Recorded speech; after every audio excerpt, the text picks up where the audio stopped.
बच्चों हो जाओ तैयार क्योंकि होना है सवार। आ गई है अपनी विजन की रेलगाड़ी।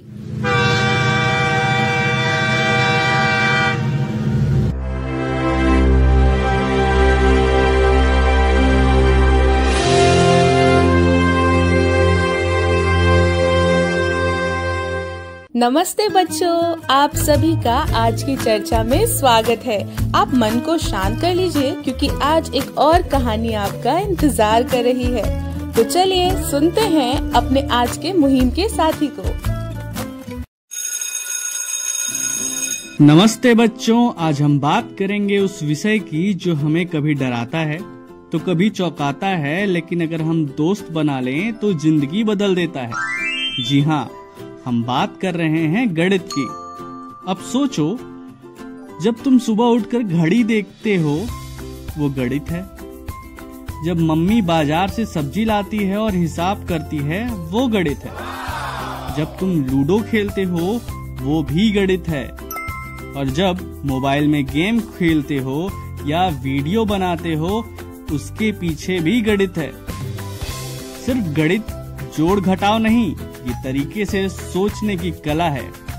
हर मुश्किल को हल करने की समझ, हर सवाल का जवाब ढूंढने की ताकत है। तो बच्चों, गणित हमें सिखाता है कैसे सोचें, सीधी, तार्किक और तेज सोच।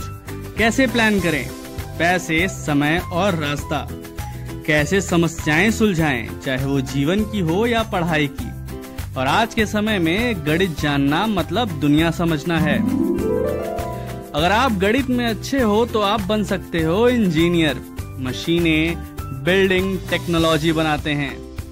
डाटा साइंटिस्ट जो कंपनियों के लिए डिजिटल दुनिया का नक्शा बनाते हैं। अंक गणित वैज्ञानिक यानी कि मैथमेटिशियन जो नई खोज और रिसर्च करते हैं। चार्टर्ड अकाउंटेंट यानी कि जो बैंकों और कंपनियों में पैसे संभालते हैं। शिक्षक जो गणित की रोशनी फैलाते हैं। कोडर या प्रोग्रामर जो कि एप्स, वेबसाइट और गेम्स बनाते हैं। आईएएस अफसर निर्णय लेने की गणितीय सोच का इस्तेमाल करते हैं। एयरफोर्स आईएसआरओ, डीआरडीओ यानी कि जो रॉकेट, सैटेलाइट और नेविगेशन में गणित बहुत काम आता है। तो बच्चों, गणित का मतलब है भविष्य की चाबी। तो अब सुनो एक और प्रेरणादायक कहानी। नमस्ते बच्चों, आज हम बात करने जा रहे हैं एक ऐसे लड़के की जिसके पास ना जूते थे, ना अच्छे कपड़े, ना पढ़ाई के लिए किताबें, लेकिन फिर भी वो बन गया दुनिया के सबसे महान गणितज्ञों में से एक। उसका नाम था श्रीनिवास रामानुजन। उनका जन्म 22 दिसंबर 1887 को तमिलनाडु के एक छोटे से गांव ईरोड में हुआ था। रामानुजन का परिवार बहुत गरीब था। पापा एक छोटे से कपड़े की दुकान में काम करते थे। मम्मी घर में पूजा पाठ करवाती थी। श्रीनिवास को शुरू से ही स्कूल अच्छा नहीं लगता था, लेकिन गणित की किताबें उन्हें इतनी पसंद थी जैसे किसी को चॉकलेट मिल जाए। सिर्फ 10 साल की उम्र में उन्होंने 12वीं कक्षा का गणित समझ लिया था। बच्चों, कई बार उनके पास फीस भरने के भी पैसे नहीं होते थे, लेकिन फिर भी वो गणित के पीछे पागल थे। जब दोस्त खेलते थे, रामानुजन पेंसिल लेकर सवाल हल करते थे। उनके पास सिर्फ एक पुरानी किताब थी, a synopsis of elementary result in pure and applied mathematics की। बस इसी एक किताब से उन्होंने अपने दिमाग में एक नई दुनिया बसा ली। जब उन्होंने कॉलेज में दाखिला लिया तो उनका मन सिर्फ गणित विषय में लगा। बाकी सब विषय में फेल हो गए। कोई भी उन्हें सीरियसली नहीं लेता था। लेकिन फिर एक दिन उन्होंने एक खत लिखा इंग्लैंड के मशहूर गणितज्ञ जीएच हार्डी को। उसमें उन्होंने कुछ ऐसे गणितीय सूत्र भेजे जो दुनिया में पहले कभी किसी ने नहीं देखे थे। जीएच हार्डी रामानुजन से इतने प्रभावित हुए कि उन्हें कैम्ब्रिज यूनिवर्सिटी बुला लिया।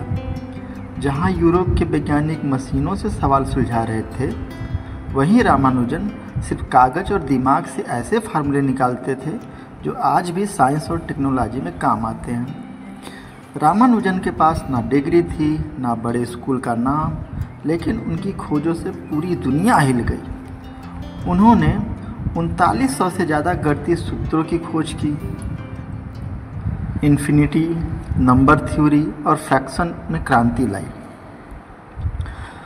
उन्हें रॉयल सोसाइटी ऑफ लंदन का सदस्य बनाया गया। वो ये सम्मान पाने वाले पहले भारतीय गणितज्ञ बने।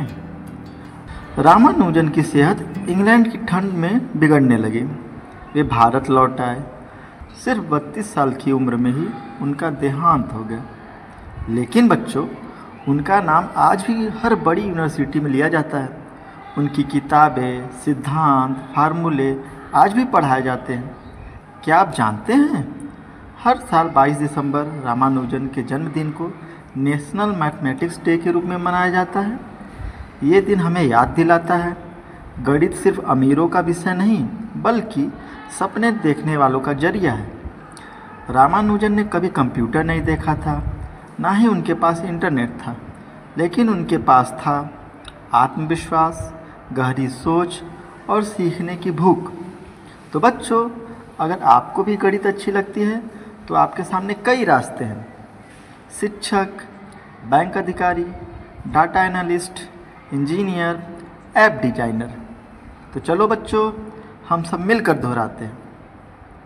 मैं भी सोच सकता हूँ, मैं भी सुलझा सकता हूँ, मैं भी रामानुजन बन सकता हूँ।